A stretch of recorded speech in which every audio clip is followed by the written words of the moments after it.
ঢাকে কাঠি পড়তে বাকি আর মাত্র কয়েকটা দিন, আর তার মধ্যেই ইতিমধ্যেই কিন্তু যে সমস্ত ক্লাবগুলো দুর্গা পুজো করে সেই সমস্ত ক্লাবগুলোতে কিন্তু তোড়জোড় এখন যথেষ্ট তুঙ্গে একেবারে। আর এই মুহূর্তে আমরা রয়েছি নীলগঞ্জ রোডের যে মহুয়া ক্লাব, ঐতিহ্যশালী যে মহুয়া ক্লাব, সেই মহুয়া ক্লাবের যে পুজো মণ্ডপ, অর্থাৎ যেখানে সেজে উঠছে থিম অগ্নিকন্যা। অগ্নিকন্যায় কিন্তু দেবী মায়ের পুজো হবে, সেইভাবেই কিন্তু এখানে সেজে উঠছে এই মণ্ডপ। এই মুহূর্তে আমরা এখানে দাঁড়িয়ে আছি। চলুন এবার একটু আমরা কথা বলে নেবো যে শিল্পীর হাতের ছোঁয়ায় এই অগ্নিকন্যা সেজে উঠছে, তার সঙ্গে কথা বলে নেবো এবং মহুয়া ক্লাবের যারা কর্মকর্তা রয়েছেন, যারা সদস্য রয়েছেন, তাদের সঙ্গে কথা বলে নেবো। হ্যাঁ, আপনার যে এই যে থিম, এত সুন্দরভাবে এতদিনের পরিশ্রম, এখন কিন্তু পুজোর তোড়জোড় একেবারে তুঙ্গে, আমরা দেখতেই পাচ্ছি রাত দিন কাজ চলছে, কি বলবেন? ভালোই লাগছে কাজ করতে, জানেনি আমার এইটাই হচ্ছে আমার লাইফ হিসাব মতো। তো চেষ্টা করি নতুনত্ব কিছু প্রত্যেক বছর মানুষকে উপহার দেওয়ার আমার থিমের মাধ্যমে। তো এই বছরও আমাদের থিম হচ্ছে অগ্নিকন্যা।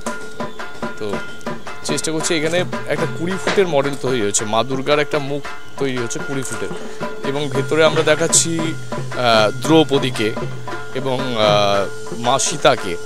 এনারা আর কি যুগ যুগ ধরে নারীর প্রতি একটা নির্যাতন বা নারীকে একটু অন্য চোখে দেখা, এই একটা জায়গা তৈরি হয়ে আসছে। এবং আমরা আবার অন্যদিকে দেখছি দ্রৌপদী কিন্তু অগ্নিকন্যা হিসাব মতো। তো আমাদের এইখানে কিছু মনীষীদের ছবি রাখা হচ্ছে, যারা আর কি আমাদের ভারতীয় যারা মনীষী আছেন নারী, তো তারাও আজকে ডেভেলপ অনেকটাই সমাজকে অনেক কিছু দিয়েছেন। তো তাদের ওপরই থিমটা করা এবং মানুষকে ওইটাই ধারণা দেওয়ার যে নারীরাও এখন পিছিয়ে নেই, ওনারাও এগিয়ে গেছেন অনেকটা, এবং সেই জায়গা থেকে আমরা এবছর থিম রাখছি অগ্নিকন্যা। এইবারের এই বিশেষ থিম কি কোনো বিশেষ কারণ বা বিশেষ মেসেজ দর্শকের কাছে দিতে চাইছেন? বিশেষ মেসেজ তো আছেই, এবং গত 6 মাস আগের থেকে আমাদের থিমটা ভাবনা চিন্তা ছিল, এবং সেই জায়গা থেকেই আমরা মূর্তিটাও সেরকমভাবেই আগের থেকে তৈরি করা শুরুও করে দিয়েছি। এই ব্যাপারে কি ইউজ হচ্ছে মণ্ডপ সজ্জা? বেশিরভাগটাই আমরা সমাজ বান্ধব জিনিস দিয়েই কাজ করছি, প্রকৃতি বান্ধব, এবং এখানে কাঠের গুঁড়ো ইউজ হচ্ছে, কাগজ ইউজ হচ্ছে, বাঁশের চটা, এই ধরনের জিনিসপত্র ইউজ হচ্ছে, কিছু গাছের ডাল ইউজ হচ্ছে, এগুলো। কিন্তু প্রত্যেকবার দেখি আপনার কাজের মধ্যে সবসময় একটা নতুনত্বের ছোঁয়া থাকে এবং কাজের এত ডিটেলিং, কি বলবেন? চেষ্টা করি এবং মায়ের কাজ করি, মায়ের আশীর্বাদে মাই এগিয়ে নিয়ে যান, এটাই। আচ্ছা, এর মধ্যেই কিন্তু বৃষ্টির কিন্তু একটা আভাস পাওয়া যাচ্ছে, মানে বৃষ্টি হওয়ার একটা পুজোতে সম্ভাবনা রয়েছে। তো সেইটা যাতে না, মানে সেটার থেকে যাতে এই মণ্ডপটা প্রোটেক্টেড থাকে, বা যে এত শিল্পকর্ম সেগুলো যাতে সুস্থভাবে থাকে এবং দর্শনার্থীরা দেখতে পারেন, তার জন্য কিছু ব্যবস্থা আমাদের ওই রকমভাবেই কাজটা করা হয়েছে। এটা আমাদের প্রত্যেকটা কাজের ক্ষেত্রে মাথায় রাখতে হবে, বৃষ্টির কথাটা মাথায় রেখেই কাজ করা হয়। তো বৃষ্টি হলেও আমাদের কোনো অসুবিধা নেই, এবং দেখছেনই সেন্টারিং হচ্ছে যাতে জল টলের না প্রবলেম হয়, এবং মানুষকে যাতে সুন্দরভাবে এখানে দেখার সুযোগ করে দেওয়া যায়, সেই ব্যবস্থাগুলো আমরা ঠিকঠাকই রাখছি।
একটুখানি মহুয়া ক্লাবের যারা কর্মকর্তা রয়েছেন, সদস্য রয়েছেন, তাদের কাছে চলে যাবেন। হ্যাঁ, কি বলবেন? এত সুন্দর কাজ, আগেরবারও আপনাদের শিল্পী ছিল অতনু রায়, আর এইবারও কিন্তু আমরা ওনাকেই দেখছি, কি বলবেন? নমস্কার।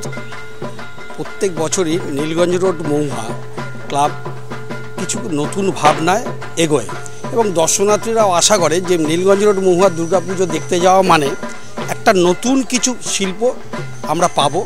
তা অতনু রায় প্রতি বছরই আমাদের মোটামুটিভাবে করছেন, এবছরও করছেন।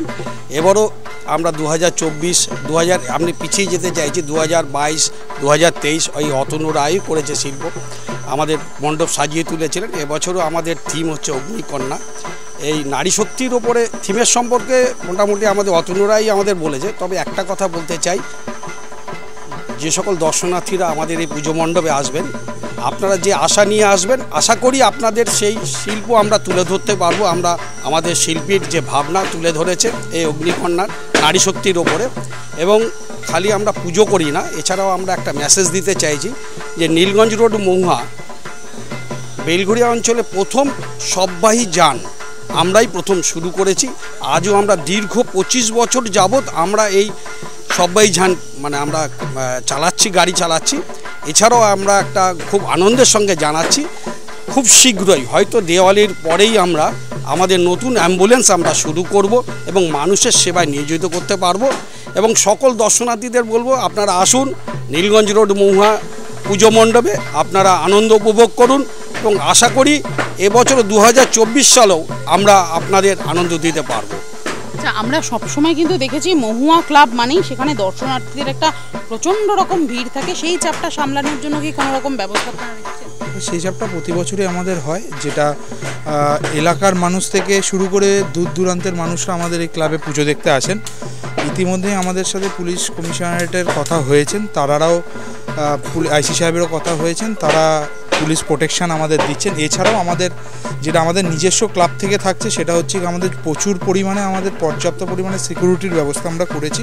আমাদের সিকিউরিটি যিনি যেই সেন্টার থেকে আসে সেই সেন্টারে আমাদের বলা হয়ে গেছে এবং প্রায় প্রতিদিন আমাদের চতুর্থী উদ্বোধন, চতুর্থী থেকে দশমী অবধি আমাদের প্রায় পুজো মণ্ডপে 8 থেকে 10 জন সিকিউরিটি থাকছে। এবং তার সিকিউরিটি ছাড়াও আমরা তো পাড়ার ছেলেরা বা কমিটির ছেলেরা তো থাকছি। দর্শনার্থীদের বলবো যে আপনারা প্রতি বছরই আসেন, নিত্য নতুন প্রতি বছরই আপনারা আমাদের থেকে পান, এই বছরও পাবেন আপনারা। তো বলবো আপনারা আসুন, আপনারা যেরকম আসছেন, আপনারা যেরকম পুজো মণ্ডপ পুজো প্রতিমা দর্শন করছেন, এসে আরেকজনকে পুজো মণ্ডপ বা প্রতিমা দর্শন করার সুযোগ করে দেবেন।